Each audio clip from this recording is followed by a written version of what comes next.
All right, go. 3, 2, 1. Game resumed.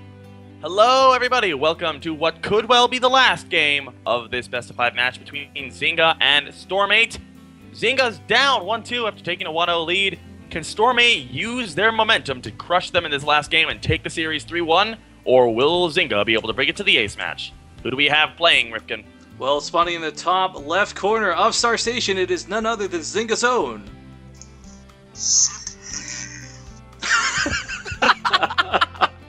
Oh my god, you're so nerdy.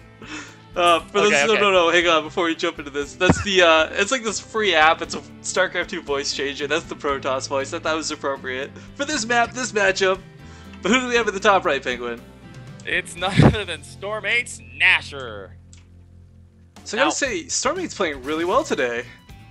They are. They took a tough loss in game 1, but since then, they've really brought it back, and we'll see if Nash is able to do as well as his prior two teammates. Now, Zynga, they had a bit of trouble in the last two games. The last two games weren't really all that close. Actually, the last one was. The last one, that's not fair. The last one was up until I make Marine put 13 guys in gas and left them there for like 5 minutes. Oh my goodness, that was such a blunder, and I sat there like, I was like, I really hope this doesn't affect the end of the game.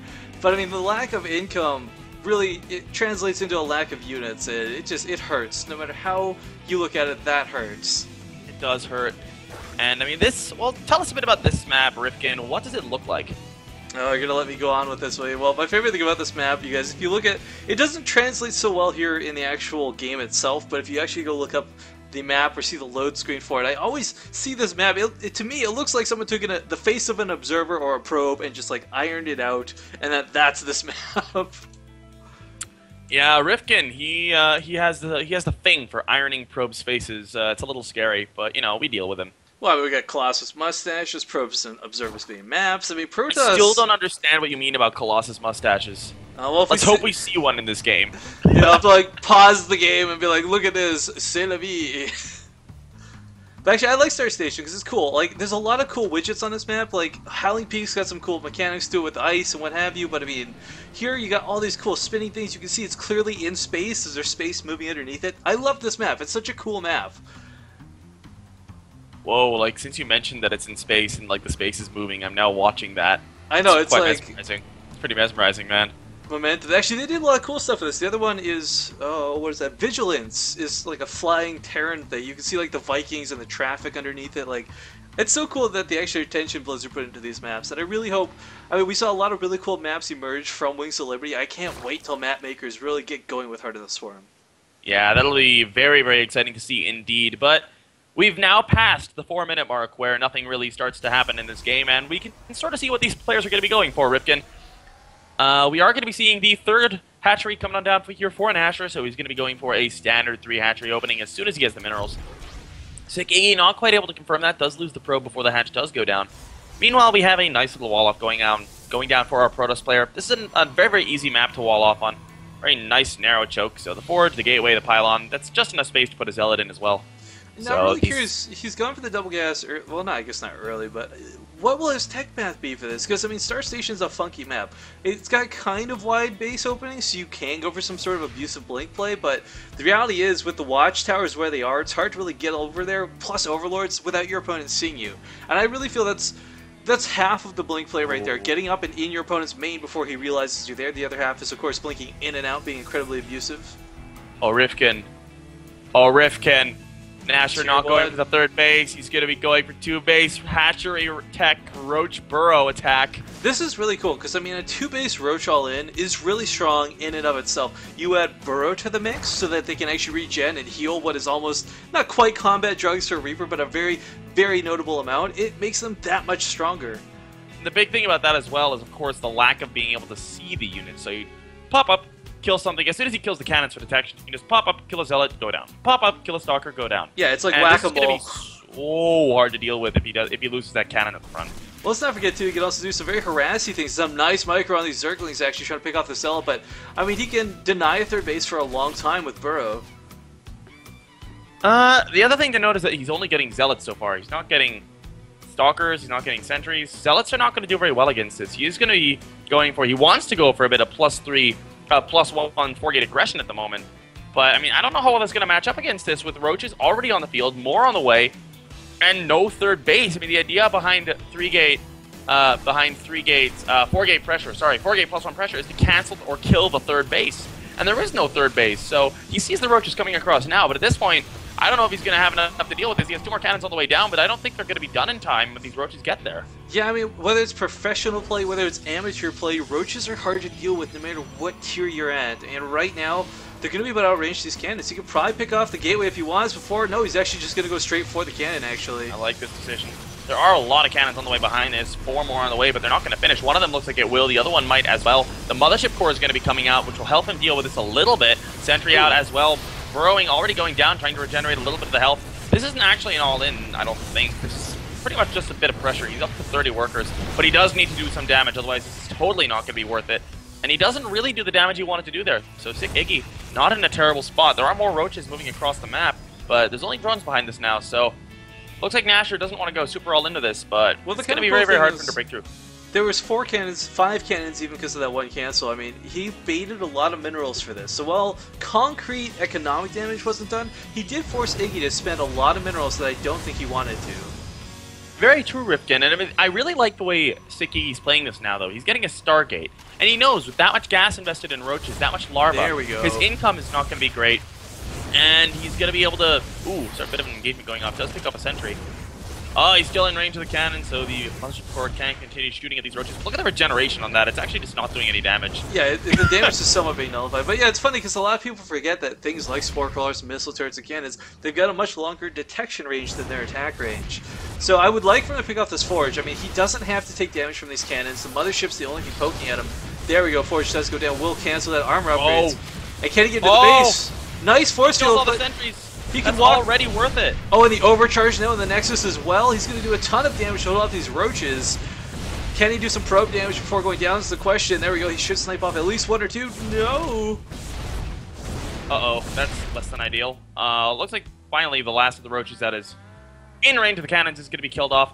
A little bit of damage there done by Nasher. He was in a great position after sniping all those sentries, but he's sort of running headlong at that force field for ages did hurt him quite a bit. But he does still have these 4 Roaches alive, so as soon as those pop up, they'll be able to do quite a bit of damage. We have a Void Ray coming up, but coolly enough, we did have Sick Iggy, or sorry, Nasher at some point scout the Stargate, so he's getting Hydralisk in, he's getting Spore Crawlers up, he's not going to be caught off guard by any sort of Protoss air. Yeah, he sent an Overlord in and was able to sacrifice that to kill that off.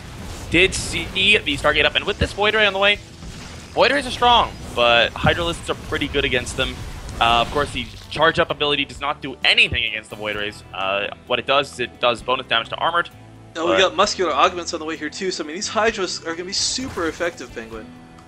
They are. They're going to be very, very fast. And Nasher in a bit of a tech advantage at the moment just because of the way the tech trees have sort of branched out. This Oracle's not going to do much either.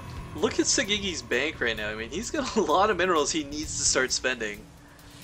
Yeah, he doesn't really have the gas. Oh, no, there we go. He actually does have the gas. He's just not making any Overlords at the moment. That's going to hurt him quite a bit. Oh, I'm sorry. I'm looking at the supply of... Oh, yeah, Sick Iggy. God, wow, ignore me, ignore me. Well, supply block is supply block, regardless of how you refer to it. But okay, Oracle is actually going to get around the map. Now, Nasher did see that with this nicely positioned Overlord. But there's a Spore Crawler down, but it's not a position that's actually going to defend too well against this. Not really, and I mean, yeah, he will take a couple shots here, though. That's pretty bad positioning on the Oracle, to be honest. Actually, that's really bad. He should not have lost that Oracle at all. Wow. That was pretty terrible control of the Oracle, to be honest. Yeah, with some better control, he could have easily got a couple more drones and gotten out without even having to sacrifice it like that, but... Okay, some Hydras now in the middle of the map here for Nasher. I do like that he is going to be going straight for the Robo-Bay here. Sick Iggy, that is. Going to be going for the Colossi. He knows that there are a lot of Hydralisks on the map, but it is going to be a while until he gets Colossi out. So if we see Nasher go for some sort of a +1 timing here, he could do quite a bit of damage. Yeah, that's the kind of neat thing about the counter gaming. If you know your opponent's done something that'll force you to do, like air, he's going to have Hydras. Well, if he's going to have Hydras, you're going to go Colossus. It's a little bit of back and forth. I don't even really want to call it metagaming because it's not, but it is kind of just forcing your opponent to do exactly what you want him to do. Yeah. I do like that Sick Iggy has taken the risk to try to establish a third base now. He doesn't really have the units to keep this alive at this point, but as soon as he gets Colossi out, he's going to be able to deal with the Hydras very quickly. But as I was saying, the +1 attack of the Hydras The +1 timing attack of the Hydras is going to be coming out long before a Colossus is But out. there's so only many starting cannons now. here, Penguin. Hydra's DPS is really high, but you gotta remember the squishy. And yeah, between the overcharge and this many cannons, these Hydras will not get to do anything to this third base. They are still a threat to the natural, though. There's quite a bit of stuff there as well. But really what Zynga needs to do right now is buy time until the Colossus comes out. Yeah, Nasher, I mean, he's got a very scary force, but I don't think, even without the Colossus, I don't think this will exactly end the game. Rifkin, this is actually a bit of an oversight by Nasher here. He doesn't have grouped spines. Oh no, he's right, because he went muscular augments first, so that lack of range is really going to hurt him. But I guess, you know, if you can move fast enough, get in range, it could make up the difference, depending on how this I feel like match the big happens. thing here is that he's going to be... It's going to be harder for him to pick off stuff at the front without the cannons, and it's going to be a lot harder to reach the Colossus, especially with Thermal Lance on the way. And he's pretty much going pure Hydralisk. He is getting a Spire behind this, though. Well, I mean, if there's more than one sentry on the field, I'd agree that this range is going to be a detriment, but without force fields to zone these Hydras out, they're going to just be able to move in, get as close as they want. Zergling support on the way here, too. I don't know, this is looking not so good for Sick Iggy, in my opinion. I don't know. This is going to be... He's got double Colossus production here, and I mean, right now, if you were to go right now, he only has one Colossus, but as soon as the second and the third one are out... Ooh, I don't like he this. doesn't have anything to tank. I mean, Nasher... don't tank as well. He's going to take out these cannons, he's going to take out the base, but the cost of so many Hydras, and they're so expensive to lose. Oh no, Yeah, here he's come not the even going to get Colossus. the base. He only gets the cannons, and that hurts a lot. But we do have Zerglings trying to run in, but they don't have speed penguins, so... Oh my no. god. Oh, Nasher. Oh, no. Why? Starting speed, Why? realizing his blunder. Now we have Mutalisk coming out as well.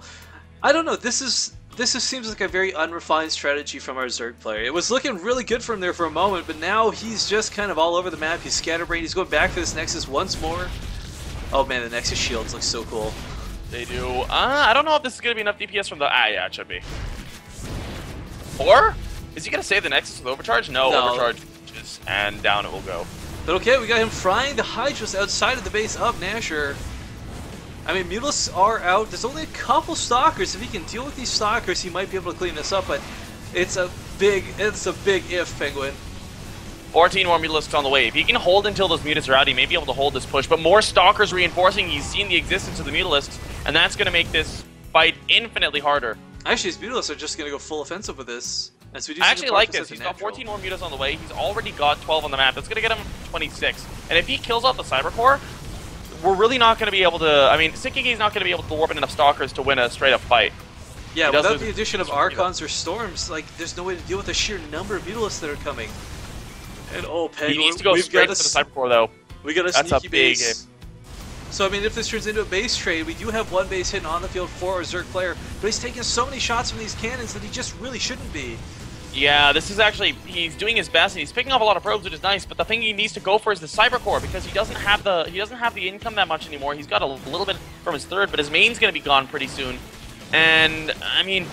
The Stalkers, they're not super high right now, but every warping he gets more Stalkers, and the more Stalkers he gets, it's hard to deal with the Mutalisk. But the Mutalisk is actually getting a nice engagement here with the Hydras helping as well. The Hydras are doing huge DPS to these, and if the Stalkers go down, Penguin, he's going to have no trouble cleaning this up. Even sniping off that one Phoenix, of course, being the one thing you really, really want to have against Mutalisk, no longer does have that.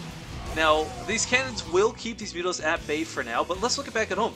Because Sick Iggy decided to retreat and try and defend, oh no, he's going to lose these Colossus, Penguin. Mothership core goes down. Colossus will follow shortly. But I mean, the retreat, Yeah. he picked off the third base and that's it. Sick Iggy still has 4 bases alive. Oh no, or sorry, not Sick Iggy, Nasher. I feel like this is a big mistake by Sikigi to pull back, and I mean, at this point, Nasher, it's his game to lose.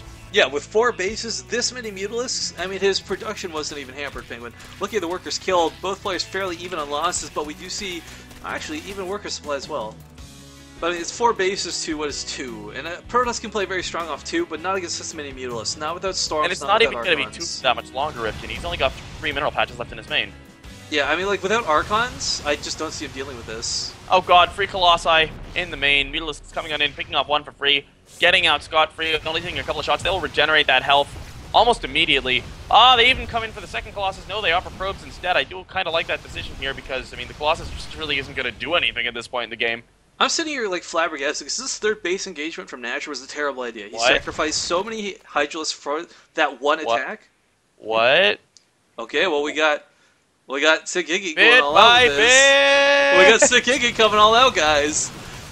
And the lanes are actually going in by themselves. themselves without the Mutas. Finally, the Mutas coming on in, but it doesn't look like Sick Iggy really has enough to deal with this. No, Nashor is gonna this is what I'm saying. This was a over crazy. him, and it looks like Zynga's gonna lose this match, Rifkin. Yeah, Nashor, he's got a crazy comeback for this. Like I was saying, the third base, I thought he was done. Like, he sacrificed a huge, expensive army to get nothing from that. I thought, okay, you know what, the Protoss Fighter's going to win this game. Let's just keep casting anyways. But no, Sick Iggy losing to Nashor with a beautiful comeback.